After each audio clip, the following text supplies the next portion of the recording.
Climate change describes the increasingly extreme variation of long-term average weather conditions worldwide. Climate change specifically refers to the effects of the greenhouse gas emissions caused by burning fossil fuels like coal, oil, and gas, resulting from industrialization, as well as from deforestation, fertilizer use, and livestock production.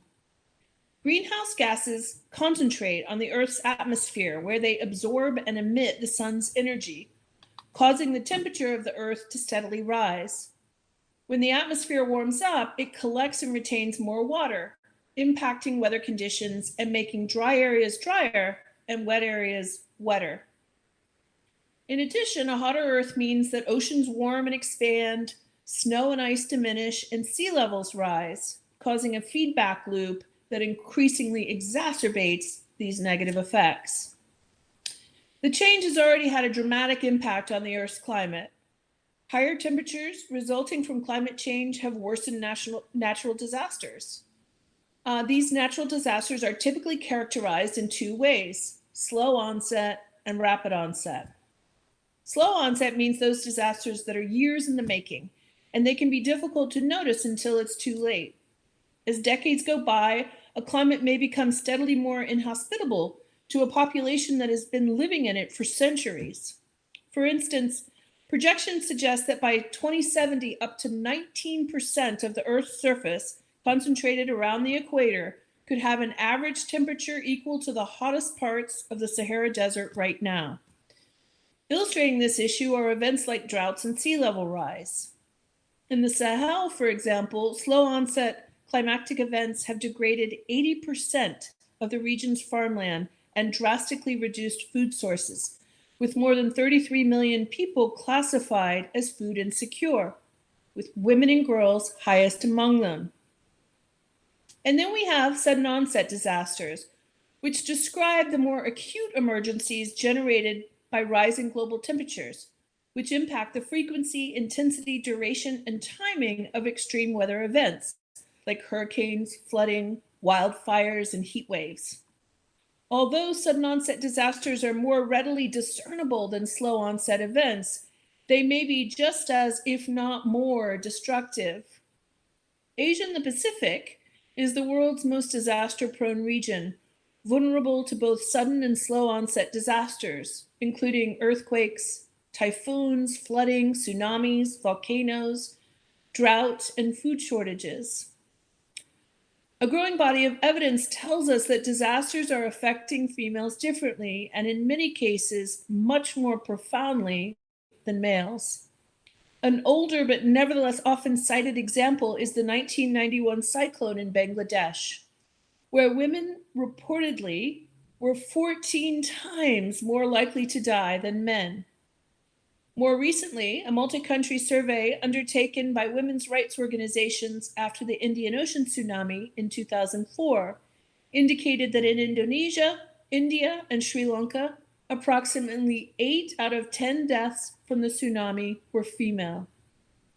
And 70% of the adults who died in the 2009 tsunami in both Samoa and Tonga were female. It's social constructions of gender rather than biological difference that determines this vulnerability.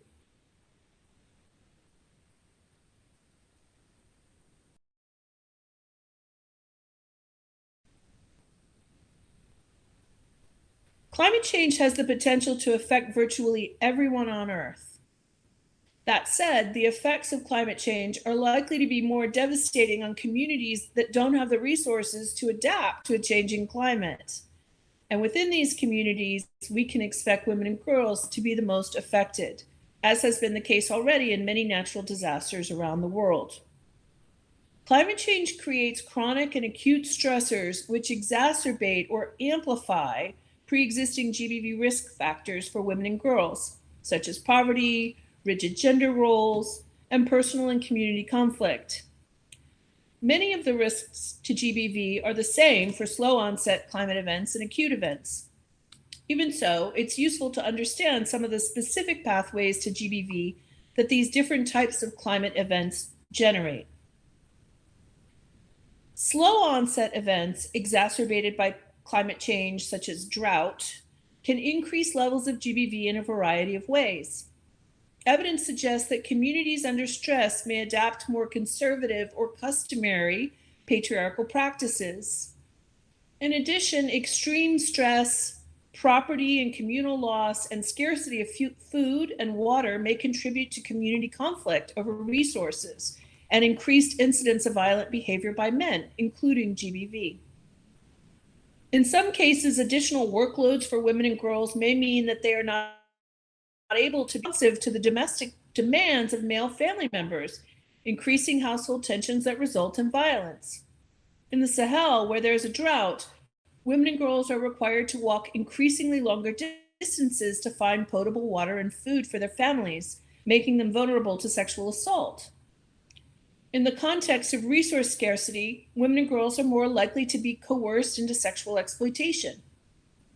5 out of 8 participants in a study in Namibia noted that transactional sex had occurred in their communities because drought made food insufficient and women needed to feed their families.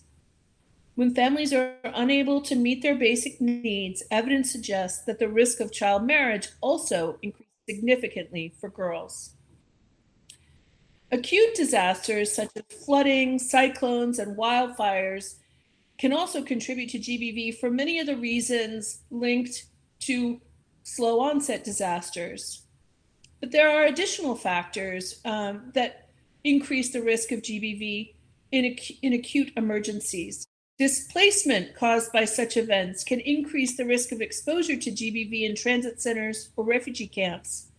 Displaced women and girls might also lack access to food or an ability to feed their families, leading to increased risk for sexual exploitation through transactional sex and child marriage.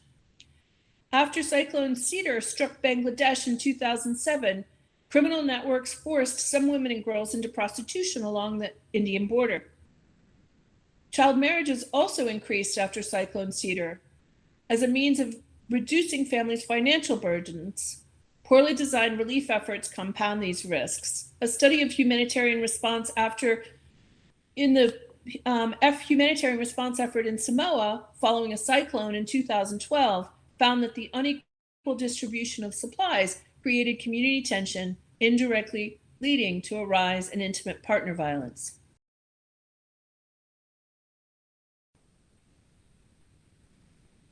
Action to address climate change is proliferating in recognition of the profound impact climate change will have on the world in the near future. This accelerated attention to climate change represents an important opportunity for GBV actors working in humanitarian crises, as well as those working in the nexus of humanitarian and development programming, to ensure better attention to GBV and gender equality in both acute and slow onset climate-related disasters. Global GBV guidelines and tools for humanitarian settings already highlight the importance of disaster risk reduction, preparedness, contingency planning, and response.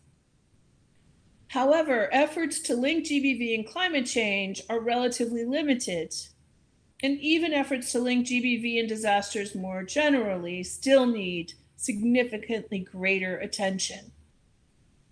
In recent years, the international community has significantly accelerated efforts to address the drivers of climate change in order to slow down or stop altogether the emission of greenhouse gases and lessen or prevent future disastrous consequences.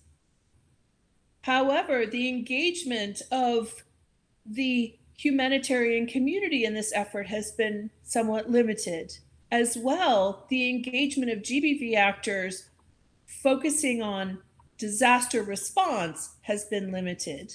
A 2015 report by IFRC characterized the current situation, stating that, quote, during past disasters, GBV has been largely unseen and unheard, end quote. IFRC attributes this to a lack of knowledge on the topic, stigma around reporting, a lack of services, and embedded gender discrimination in the settings where the natural disaster has occurred.